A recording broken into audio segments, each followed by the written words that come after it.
Oscar is always on right track. That is why Fast Track Taxi அப்ப உடனே download பண்ணுங்க. Doctor Srivarma's wellness அனைத்து நோய்களுக்குமான ஆயுர்வேத மருத்துவம் தமிழகம் எங்கும். For appointments 99424411 and 99421166. குருவிந்தராவ் அவர்களுக்கு லட்சக்கணக்கான விடுதலை சிறுத்தைகளின் சார்பில் எனது செம்மாந்த வீர வணக்கத்தை செலுத்துகிறோம். அதேபோல ஜெய்பீம் முத்தரகன் அவர்கள் நம்மை விட்டு பிரிந்து விட்டார். அவரையும் நினைவு கூர்ந்து அவருக்கு எனது வீர வணக்கத்தை செலுத்துகிறோம்.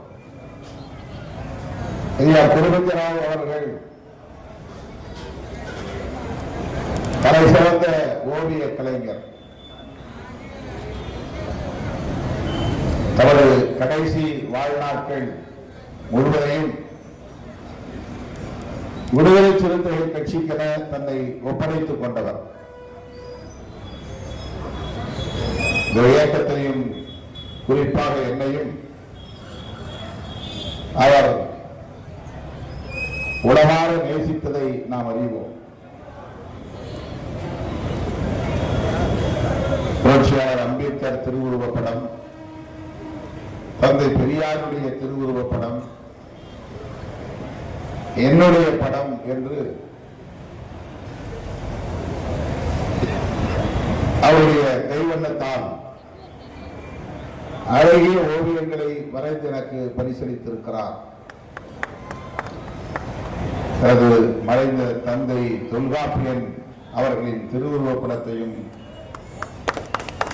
வரைந்து எனக்கு நினைவாக கொடுத்திருக்கிறார். முழுமையான வயதிலும் கூட அவருடைய ஓவியம் தீட்டும் ஆற்றல் வியப்பளிக்கக்கூடிய வகையில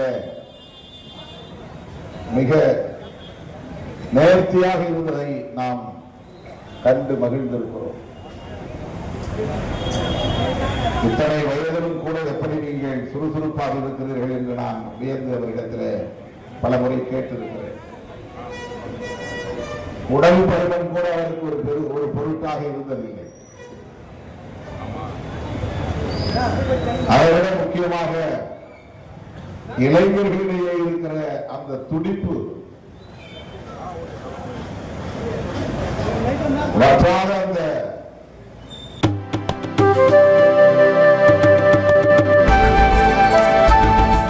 உணர்ச்சி கடைசி வரையில் ஒரு இடத்திலே இருந்ததை நம்மால் பார்க்க முடிந்தது.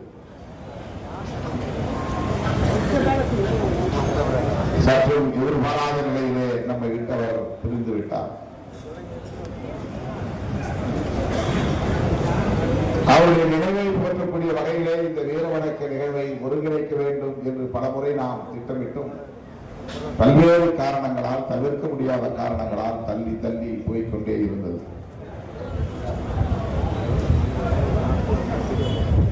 ஒரு வழியாக இன்றைக்கு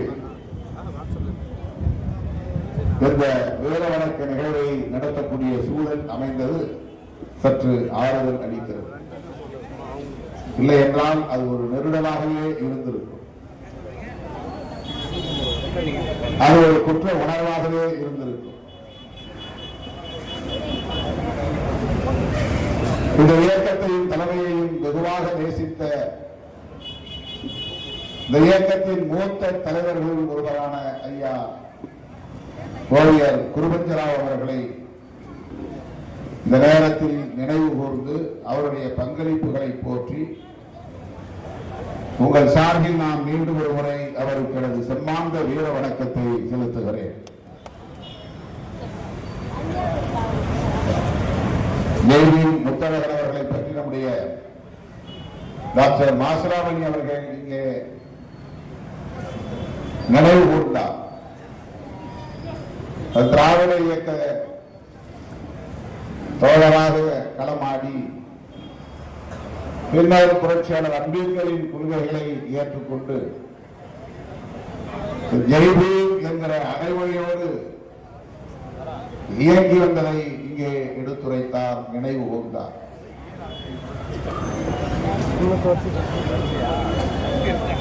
அவருடைய குடும்பத்தினருக்கு நாம் இங்கே ஒரு சிறிய தொகையை நம்முடைய ஆறுதலுக்காக வழங்கியிருக்கிறோம். கோவையூர் குருபஞ்சராவ் அவர்களின் குடும்பத்தினர்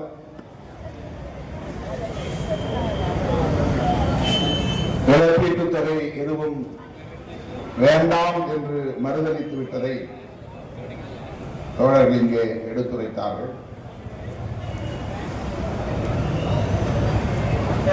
அரசு வேலைவாய்ப்பு உள்ளிட்ட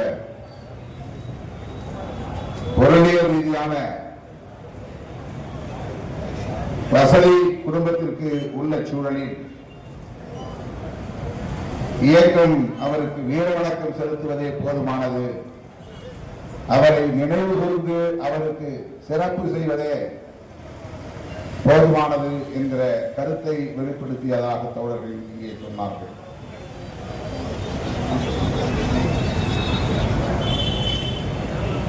குருபஞ்சராவ் அவர்கள் புரட்சியாளர் அம்பேத்கர் அவர்களின் மீது, அவருடைய கொள்கைகளின் மீது தீவிரமான பிடிப்பு கொண்டவர் என்பதால் தான் தனது இறுதி மூச்சு காலத்தில், இறுதி நாட்களில், வாழ்நாளின் இறுதி நாட்களில் மிக மிக இளையவனான என்னை அவருடைய தலைவராக ஏற்றுக்கொண்டார் என்பதை எண்ணி நான் பெருமைப்படுகிறேன். எப்போது வந்தாலும் அவரை சந்திக்கிற போதெல்லாம் எனக்கு ஒரு புத்துணர்வு ஏற்படும். அந்த அளவுக்கு மகிழ்ச்சியான முகத்தோடு, மலர்ந்த முகத்தோடு வரவேற்பார், ஊக்கப்படுத்துவார். இன்று அவர் நம்மிடையே இல்லை என்பது மிகுந்த வேதனையை தருகிறது. அவர் ஆற்றிய பங்களிப்பை இந்த நாளில் நினைவு கூர்ந்து நன்றி செலுத்த கடமைப்பட்டிருக்கிறோம்.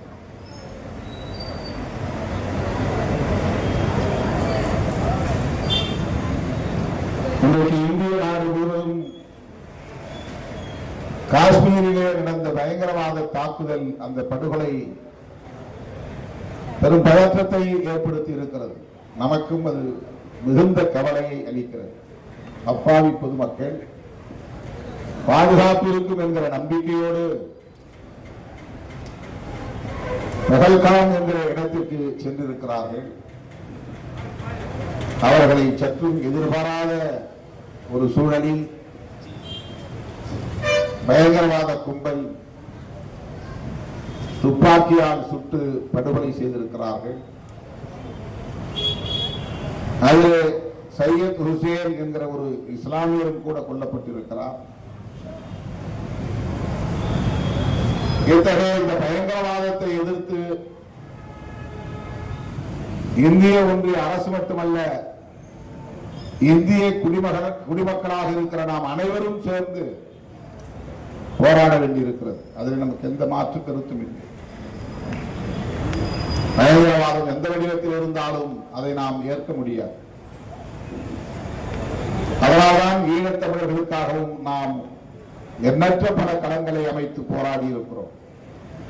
அது தமிழர்கள் என்கிற பற்றை தாண்டி தமிழ் மக்கள் மீது, சிறுபான்மை சமூகத்தினரின் மீது ஏவப்பட்ட அரச பயங்கரவாதத்தை எதிர்க்க வேண்டும் என்கிற புரிதலில் இருந்தும் சிங்கள பௌத்த பேரினவாத பயங்கரவாதத்தை எதிர்த்து நாம் இந்த மண்ணில் போராடி இருக்கிறோம், களமாடி இருக்கிறோம். எத்தனையோ பல மாநாடுகளை நடத்தி இருக்கிறோம். அந்த நடவடிக்கை என்பது பயங்கரவாதத்திற்கு எதிரான நடவடிக்கை. மணிப்பூரில் நடக்கிற அரச பயங்கரவாதத்தையும் விடுதலை சிறுத்தைகள் கட்சி எதிர்க்கிறது. அந்த வன்முறை வெளியாட்டத்தை தடுத்து நிறுத்த வேண்டும் என்று நாம் தொடர்ந்து வலியுறுத்தி வருகிறோம். நேற்று நாம் செய்தியாளர்கள் சந்திப்பிலே சத்தீஸ்கர் மாநிலத்திலே பழங்குடி மக்களுக்கு எதிராக நடத்தப்படுகிற அரசு பயங்கரவாதத்தையும் நாம் கண்டித்திருக்கிறோம். அங்கே மாவோயிஸ்டுகளுக்கு எதிராக நாங்கள் நடவடிக்கை மேற்கொண்டிருக்கிறோம் என்று நமது ஒன்றிய அரசு ராணுவ துருப்புகளை கொண்டு வேட்டையாடி வருகிறது. அதில் 90 விழுக்காடு பாதிக்கப்படுகிறவர்கள் அப்பாவி உழைக்கும் பழங்குடி சமூகத்தை சார்ந்த மக்கள் தான். இப்போது கூட நாம் பேசிக் கொண்டிருக்கிற இந்த நேரத்தில் கூட சத்தீஸ்கர் மாநிலத்தில் பழங்குடியினர் படுகொலை செய்யப்பட்டிருக்கலாம். அதுவும் அரசு பயங்கரவாதம் தான். நக்சல்வாதிகள் என்று மாவோயிஸ்டுகளை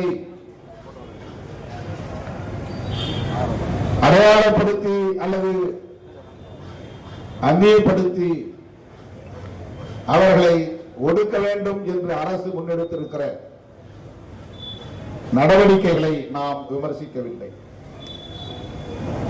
ஆனால் ஒன்று, அவர்கள் நாங்கள் ஆயுதங்களை கையளிக்க தயாராக இருக்கிறோம், பேச்சுவார்த்தைக்கும் தயாராக இருக்கிறோம் என்று வெளிப்படையாக அறிவித்த பின்னரும் கூட அவர்களோடு பேசுவதற்கு நமது அரசு, ஒன்றிய அரசு தயாராக இல்லை என்பதை நாம் எப்படி சுட்டிக்காட்டாமல் இருக்க முடியும்?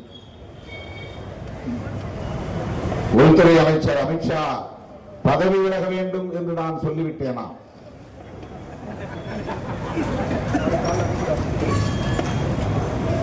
குதிக்கிறார்கள், ஆவேசப்படுகிறார்கள். எப்படி சொல்லலாம்?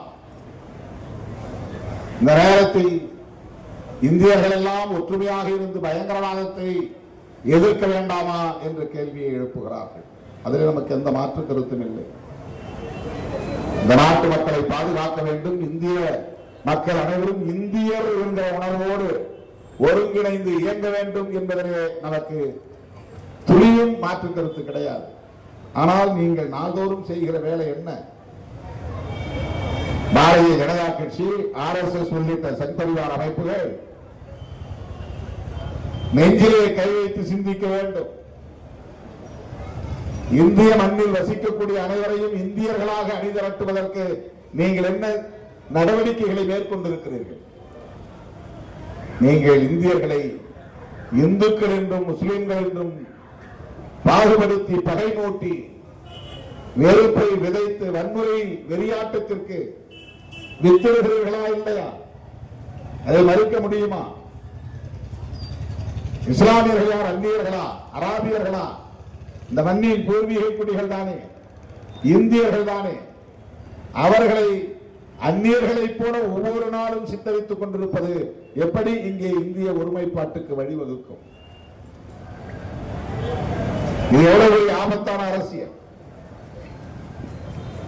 இந்துக்களுக்கும் இஸ்லாமியர்களுக்கு மட்டுமல்ல, இந்துக்களுக்கும் கிறிஸ்தவர்களுக்கும் இடையிலே பகையை மூட்டுகிறீர்கள். கிறிஸ்தவர்களை எல்லாம் மதம் மாற்றக்கூடிய அந்நிய சக்திகள் என்று முத்திரை குத்துகிறீர்கள். தேவாலயங்களில் தாக்குதல் நடத்துகிறீர்கள், பைபிளை கொளுத்துகிறீர்கள். எப்படி இங்கே இந்தியர் ஒற்றுமை உருவாகும்?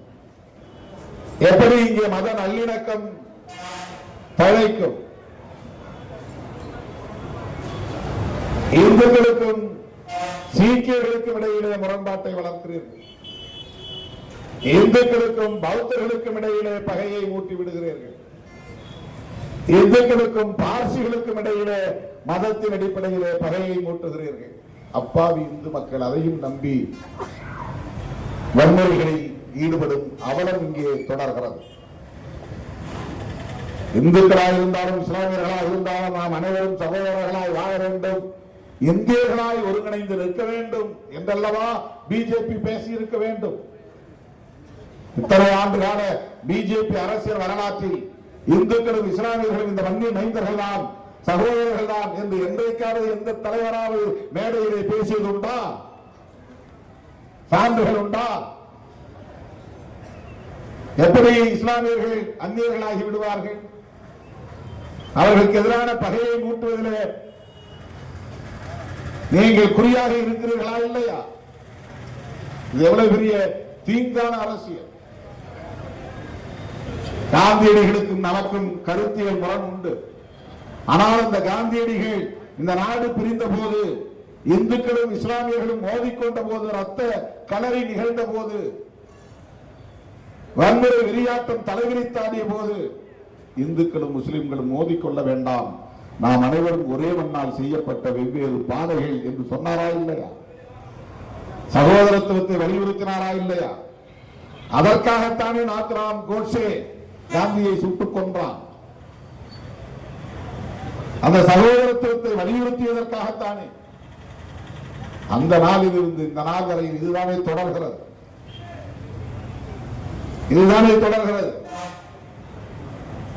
இப்படி சகோதரத்துவத்தை சிதைத்துக் கொண்டே இங்கு பயங்கரவாதத்திற்கு எதிராக இந்தியர்கள் ஒன்றுபட வேண்டும் என்று கூச்சலிடுவது நகைமுரணாக இல்லையா? வேடிக்கையாக இல்லையா? இது கேலி கூத்தாக இல்லையா?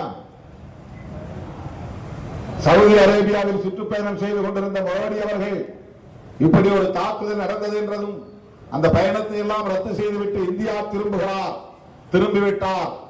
செய்தியாளர்களை சந்திக்கிறார், அமைச்சர்களை சந்திக்கிறார். பாகிஸ்தான் மீது இந்தியா கடும் நடவடிக்கை எடுக்கப் போகிறது, மோடி ஆலோசிக்கிறார் என்றெல்லாம் ஊடகங்களிலே ஊதி பெருக்கப்பட்டது. அதன் பிறகு மோடி என்ன செய்தார்? காஷ்மீருக்கு போனாரா? பீகாரிலே போய் தேர்தல் பரப்புரை செய்து கொண்டிருக்கிறார். 26 பொதுமக்கள் படுகொலை செய்யப்பட்டது அவருக்கு ஒரு பொருட்டாக இல்லை. வயிறு எரியாதா? எண்ணி பார்க்க வேண்டும். உள்துறை அமைச்சர் அமித்ஷா போனால் போதுமா? பிரதமர் போனால் குடிமூழ்கி போய்விடுமா? ஒரு நாள் தேர்தல் பரப்புரையை தள்ளி வைத்தால் என்ன? 26 பேர் உயிரை விட தேர்தல் பரப்புரை அவ்வளவு முக்கியத்துவம் வாய்ந்ததா? இதை இன்றைக்கு நாம் பேசுவதற்கு நமக்கு எந்த அரசியல் நோக்கமும் கிடையாது.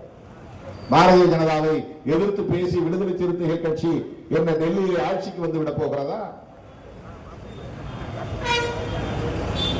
பாரதிய ஜனதாவின் வெற்றியை விடுதலை சிறுத்தைகள் கட்சி தேசிய அளவில் தடுத்து விடுமா? பாதித்து விடுமா?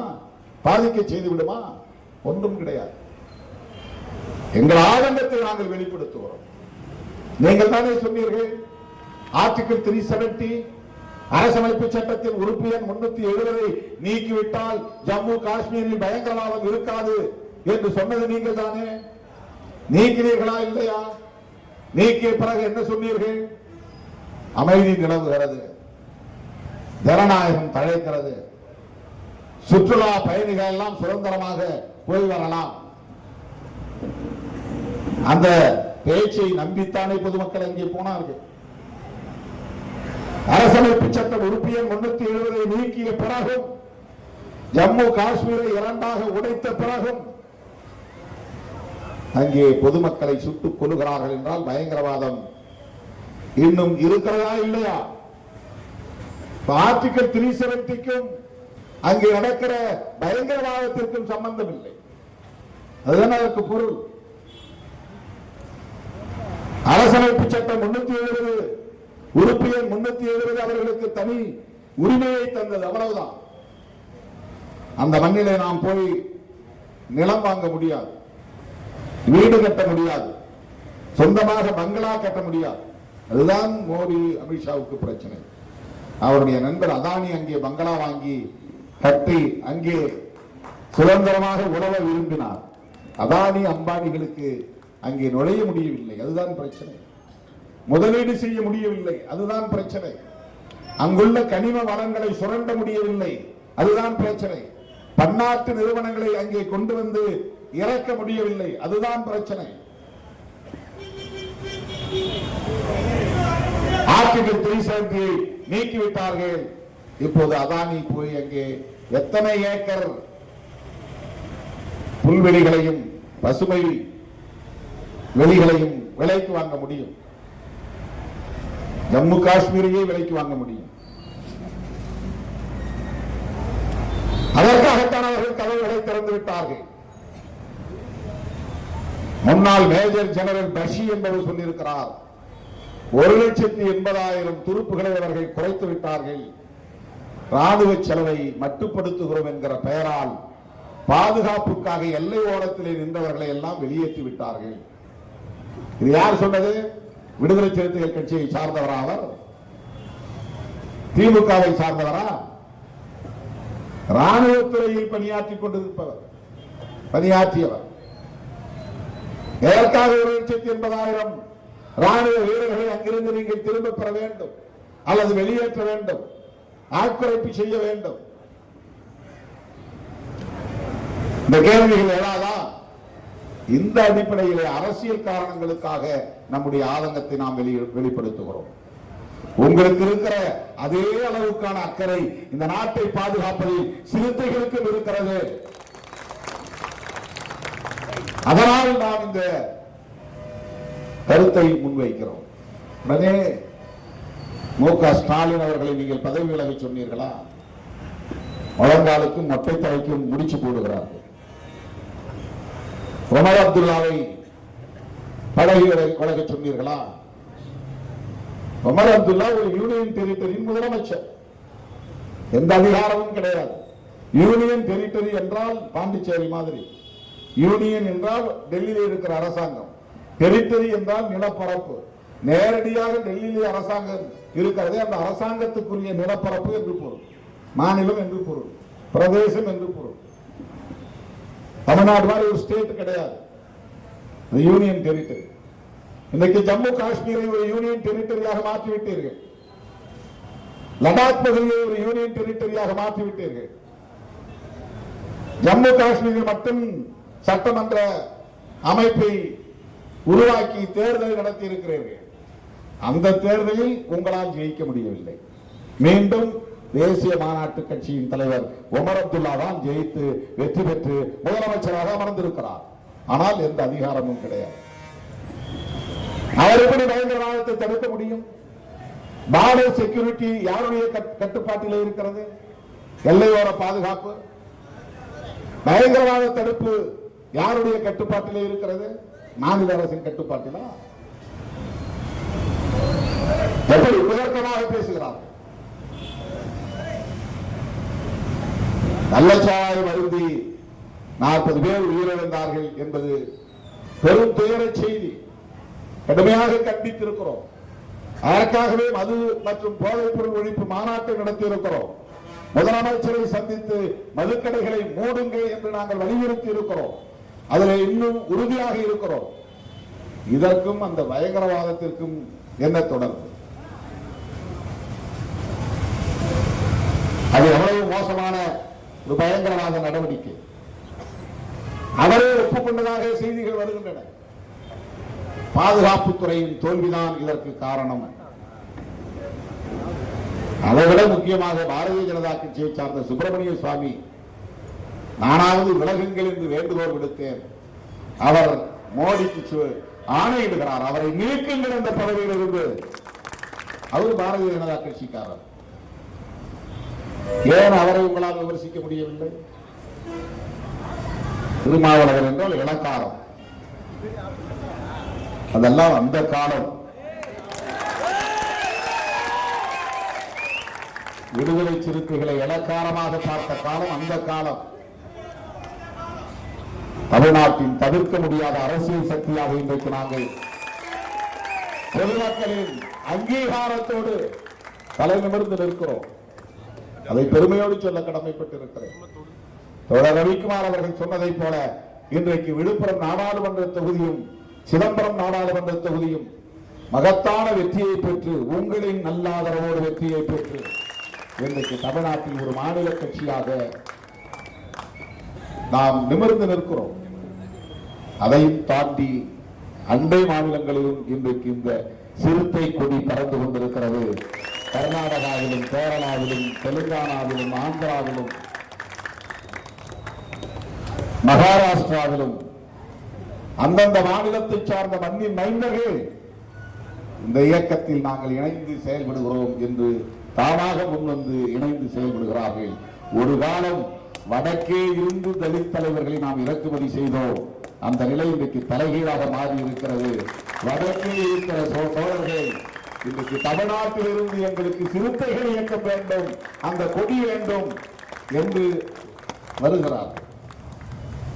அப்படி ஒரு தாக்கத்தை இன்றைக்கு அரசியல் அரங்கிலே நாம் ஏற்படுத்தி இருக்கிறோம் என்பதை பூரிப்போடு பதிவு செய்ய கடமைப்பட்டிருக்கிறேன்.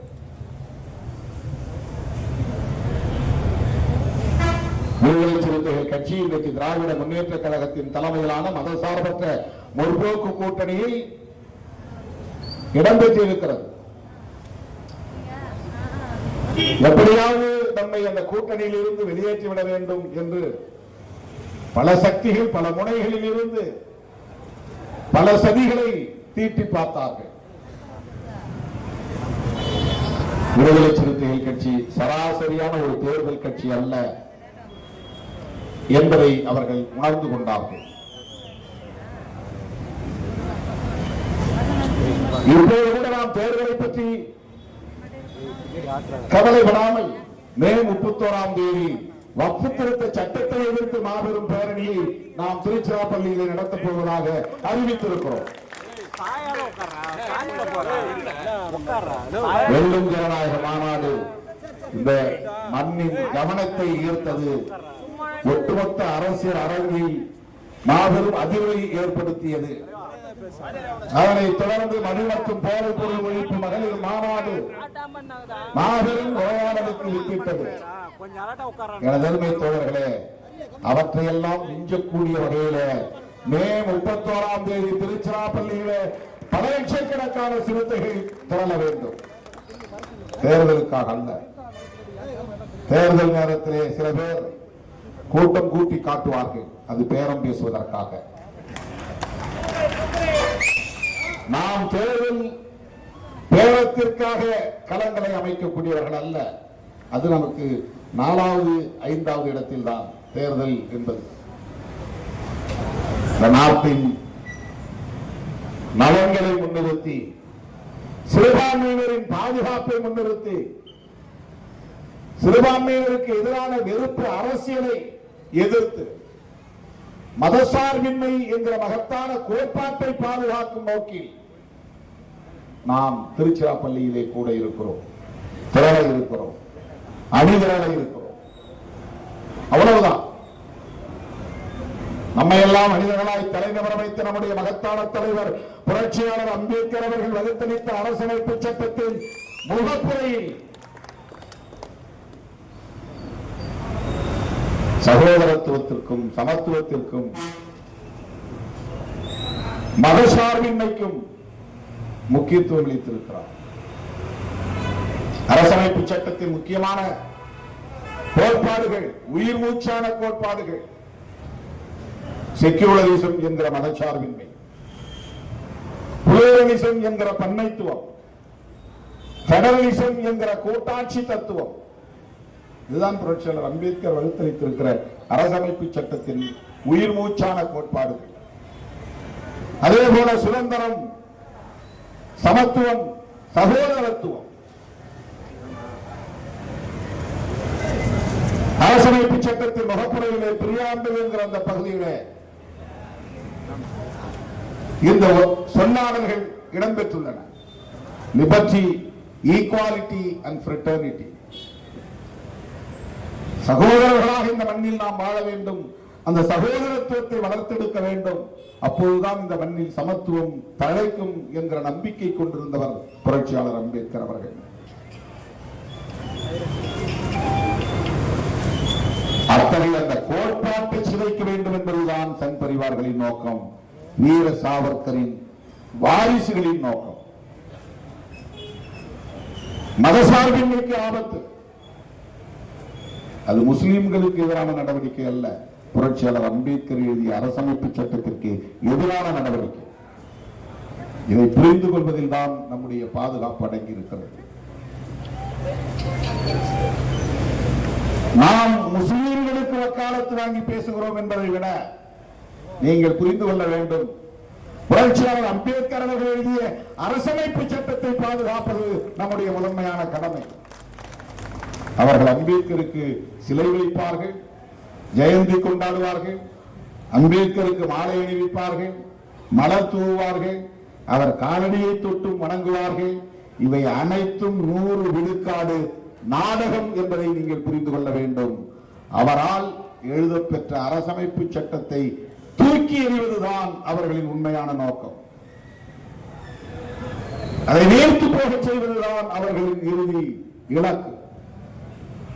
அதுதான் சமூக நீதியை நமக்கு தருகிறது, அதுதான் சுதந்திரத்தை நமக்கு தருகிறது, அதுதான் சமத்துவத்தை பேசுகிறது, அதுதான் சகோதரத்துவத்தை பேசுகிறது, அதுதான் பன்மைத்துவத்தை பேசுகிறது. பல மதங்களும் இருக்கலாம், பல மொழிகளும் இருக்கலாம், பல இனங்களும் இருக்கலாம் என்கிற அந்த பன்மைத்துவம். இவர்கள் ஒரே தேசம், ஒரே கலாச்சாரம், ஒரே தேசம், ஒரே மதம், ஒரே தேசம், ஒரே மொழி. பல மொழிகள் கூடாது, ஒரு மொழிதான் இருக்க வேண்டும், இந்தி தான் இருக்க வேண்டும். பல மதங்கள் இருக்கக்கூடாது, ஒரு மதம் தான் இருக்க வேண்டும், இந்து மதம் தான் இருக்க வேண்டும். பல கலாச்சாரங்கள் கூடாது, ஒரு கலாச்சாரம் தான் இருக்க வேண்டும், அது பார்ப்பன கலாச்சாரம் தான் இங்கே இருக்க வேண்டும். இதுதானே RSS இந்துத்துவ அஜெண்டா. சிவனை காப்பாற்றுவதோ திருமாலை காப்பாற்றுவதோ அவர்களுடைய அஜெண்டா அல்ல. திருவிளையாடல்களை பரப்ப வேண்டும் என்பதோ தசாவதாரங்களை பேச வேண்டும் என்பதோ இந்துத்துவா அல்ல. அல்லது ஆதிசங்கரர் முன்வைத்த ஆன்மீக கருத்துக்களை பாதுகாக்க வேண்டும் என்பது அவருடைய இந்துத்துவ அஜெண்டா அல்ல. RSS பிஜேபி முன்வைக்கக்கூடிய இந்துத்துவ அஜெண்டா என்பது வீர சாவர்கர் வகுத்து தந்த கொள்கை கோட்பாடு. இங்கே பல மதங்கள் இருக்கக்கூடாது, பல கலாச்சாரங்கள் இருக்கக்கூடாது, பல மொழிகள் பேசக்கூடாது, மொழிவழி தேசியம் இருக்கக்கூடாது, எல்லோரும் இந்தி படிக்க வேண்டும். இந்தியா முழுவதும் இந்தி பேசக்கூடியவர்களே 50 ஆண்டுகளுக்கு பின்னால் இருக்க வேண்டும், 100 ஆண்டுகளுக்கு பின்னால் இருக்க வேண்டும். தாய்மொழியை மறந்துவிட வேண்டும் மெல்ல மெல்ல. வடவர் கலாச்சாரம் தான், பார்ப்பனர் கலாச்சாரம் தான் இங்கே நிறுவப்பட வேண்டும். நாங்கள் சொல்லுகிற கறியைத்தான் நீங்கள் சாப்பிட வேண்டும், மாட்டுக்கறி சாப்பிடக்கூடாது. இதுதான் அவர்களின் இந்துத்துவ அஜெண்டா. இதைத்தான் நாம் விமர்சிக்கிறோம்.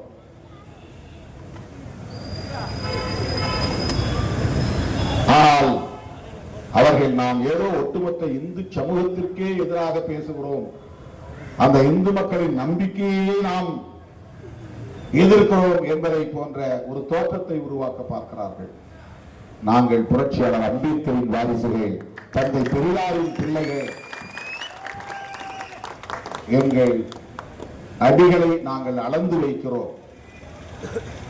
விடுதலை சிறுத்தைகளை தமிழ்நாட்டில் எந்த சக்தியாலும் வீழ்த்திவிட முடியாது என்கிற நம்பிக்கையோடு நாங்கள் எங்கள் காய்களை நகர்த்துகிறோம். எனது அருமை தோழர்களே,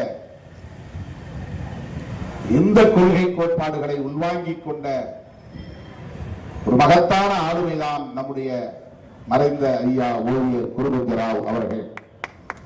இந்த கொள்கை புரிதலோடு நம்மோடு களத்தில் நின்றவர் தான் ஜெய்பீம் முத்தழகன். அந்த தோழர்களுக்கு இந்த நேரத்தில் வீர வணக்கம் செலுத்தி மே 31 அன்று திருச்சிராப்பள்ளியில் சந்திப்போம் என கூறி விடைபெறுகிறேன். நன்றி, வணக்கம்.